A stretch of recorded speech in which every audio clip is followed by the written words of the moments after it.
The conquest of Makkah is one of the biggest events in Islamic history and a topic that almost always shows up in O Level Islamiyat exams. But how do you take this massive event and turn it into a high scoring answer? Well, you are in the right place.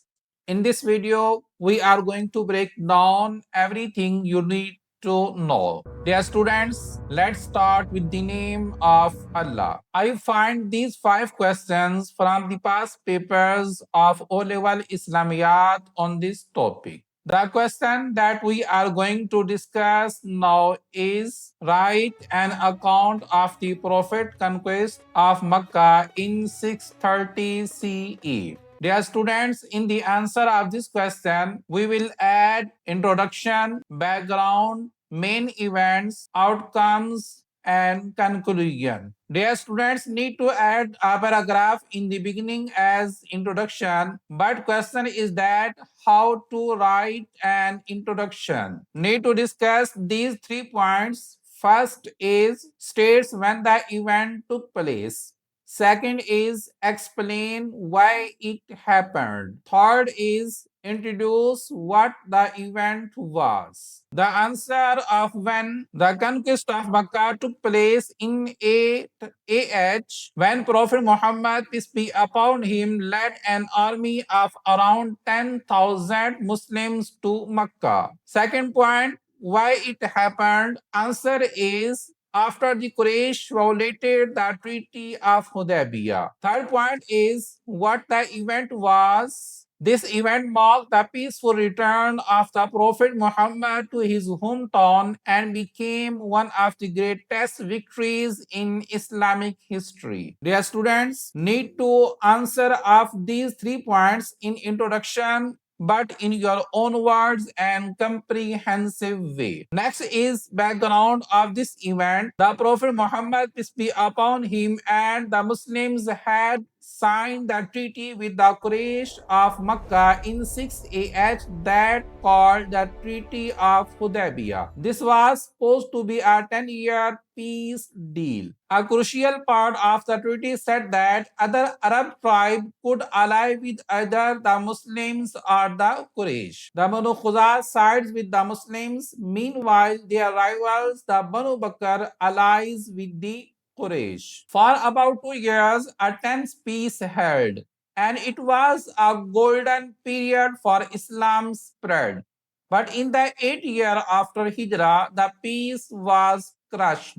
Nawfal bin Muawiyah with some people of Banu Bakr with weapons and secret support from some Quraysh leaders launched a shocking night attack on Banu Khuza. Some Quraysh fighters even joined the attack. Hiding in the darkness, they chased the men of Khuza all the way into the sacred grounds of Makkah itself, a place where fighting was forbidden, and killed several of them. This was a blatant violation of the Treaty of Hudaybiyyah.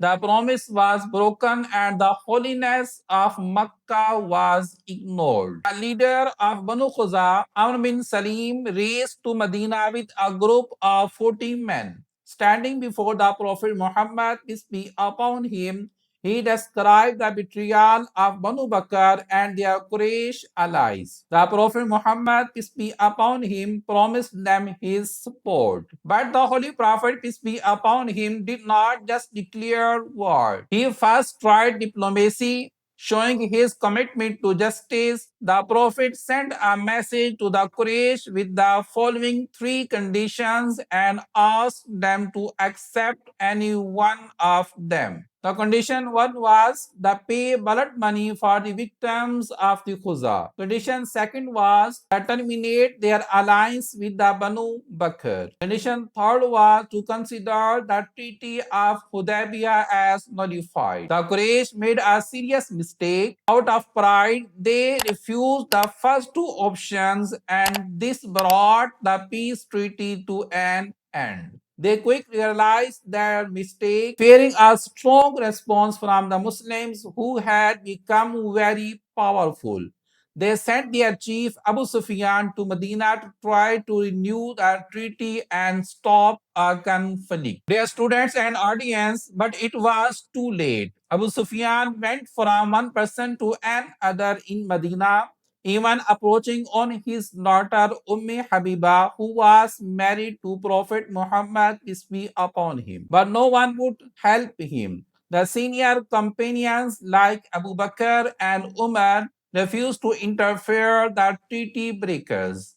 He returned to Makkah empty-handed, filled with a sense of fear. The violation was clear. The call for help has been answered and diplomacy had failed. The stage was set for the march on Makkah. Dear students, the Prophet Muhammad, peace be upon him, began preparing, but he did it in total secrecy. He prayed to Allah to hide their movements. The goal was not a bloody battle. It was to surprise the Quraysh and avoid widespread fighting, saving lives on both sides. Dear students, one of the companions, Hatim bin Abi Balta, who had some relations at Makkah and who was worried about their safety, secretly sent a letter to inform them of what the Muslims planned to do. But the Prophet was informed through a revelation about it. He immediately sent Hazrat Ali, Hazrat Miqdad, and Hazrat Zubair radiallahu ta'ala anhum, who overtook the messenger and brought her back with the letter. Since Hatim was sincerely sorry for what he had done, the Prophet, peace be upon him, forgave him. It was indeed an imperishable example of forgiveness. On the 10th of Ramadan, in the 8th year after Hijrah, a force of 10,000 Muslims began marching towards Makkah. Their students, as the army got close to Makkah, they camped at a place called Mar'uz Zahran in the valley of Fatima. Here the Prophet, peace be upon him, used a brilliant psychological tactic. He ordered every single soldier to light a separate bonfire. The night, the hills above Makkah blazed with 10,000 fires, an awesome and terrifying sight for anyone watching from the city. The message was clear. The force at their doorstep was overwhelming and resistance was pointless. The same night, Abu Sufyan, the leader of Makkah, came outside to see what was going on. He was intercepted by Hazrat Abbas, the uncle of Holy Prophet, and brought before the Holy Prophet. Abu Sufyan, once who was the one of the greatest enemies of Islam, finally accepted the faith. Dear student, but the Holy Prophet, peace be upon him, did not just accept his conversion, he honored him. He declared, whoever enters the house of Abu Sufyan will be safe. Abu Sufyan returned to Makkah and warned the Quraysh not to resist the Muslims' army. Most put down their arms, but a few, like Safwan, Ikramah, and Suhail, blocked the Muslims' army from entering Makkah. Then a great forgiveness was announced for everyone. Those who shelter in the Kaaba are safe. Those who shelter in Abu Sufyan's house are safe.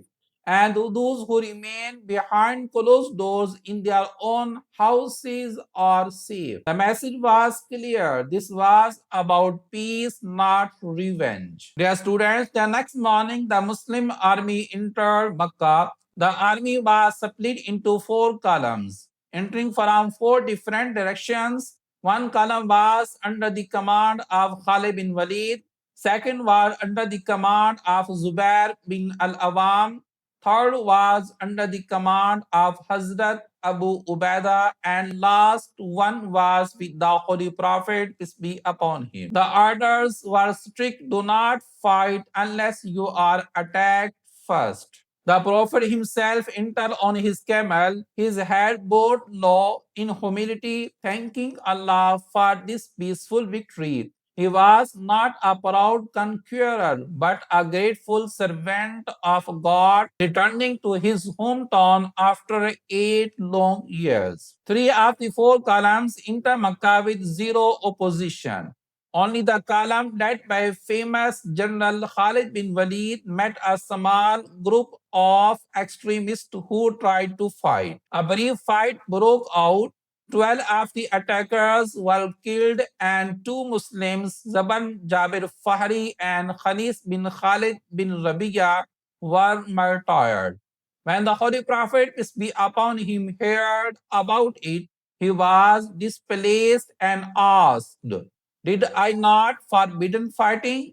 He was only satisfied after learning that Khalid's men had been attacked first. This small incident just goes to show how awesome peaceful the entire conquest was. Dear students, Makkah, the center of opposition to Islam for 2 decades, had been conquered almost entirely without bloodshed. With Makkah under his control, the Prophet Muhammad, peace be upon him, held absolute power over the very people who had persecuted him, tortured his followers, and forced him out of his home. The entire city gathered at the Kaaba, waiting to see what he would do. He looked at them and asked, "O people of Quraysh, what do you think I will do to you?" The people of Quraysh knew the character of the Holy Prophet, peace be upon him, even after all the years of conflict, and replied, "We expect nothing but good from you, O noble brother, son of noble brother." Then came the moment that truly defines that event. The Prophet Muhammad, peace be upon him, announced, "Go, you are all free." The Prophet forgave the Meccans apart from 9 people. Washi and Hind were amongst those forgiven.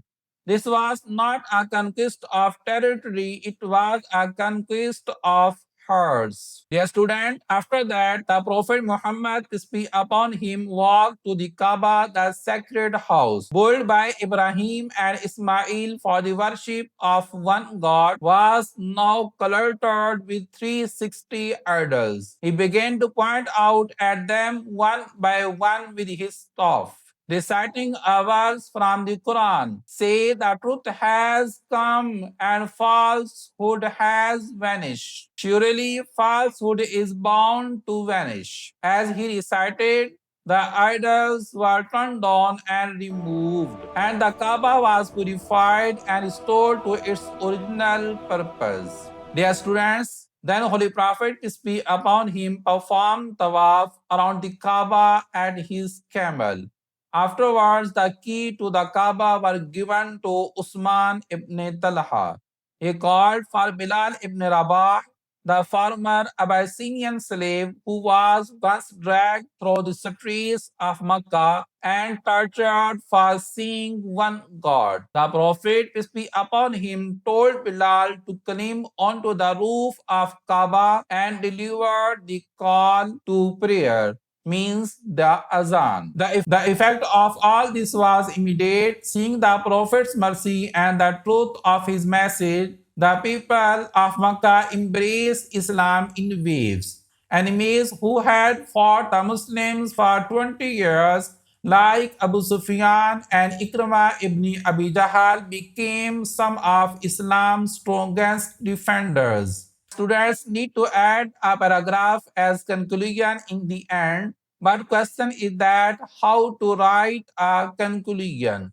Conclusion means outcomes plus achievements plus result or importance. Means what happened in the end. You can write Makkah came under Muslim control. What did the Prophet do? You can write he forgave the Quraysh and removed the idols from the Kaaba. What was the result? You can write Islam spread rapidly throughout Arabia. Dear students, now need to add these points into a paragraph by a comprehensive way. The conquest of Makkah ended with the peaceful return of the Prophet Muhammad to his hometown. He forgave his former enemies, purified the Kaaba by removing the idols, and re-established it as the center of the worship of Allah. This historic history strengthened Islam and led to its rapid spread throughout Arabia. Thank you. Allah Hafiz.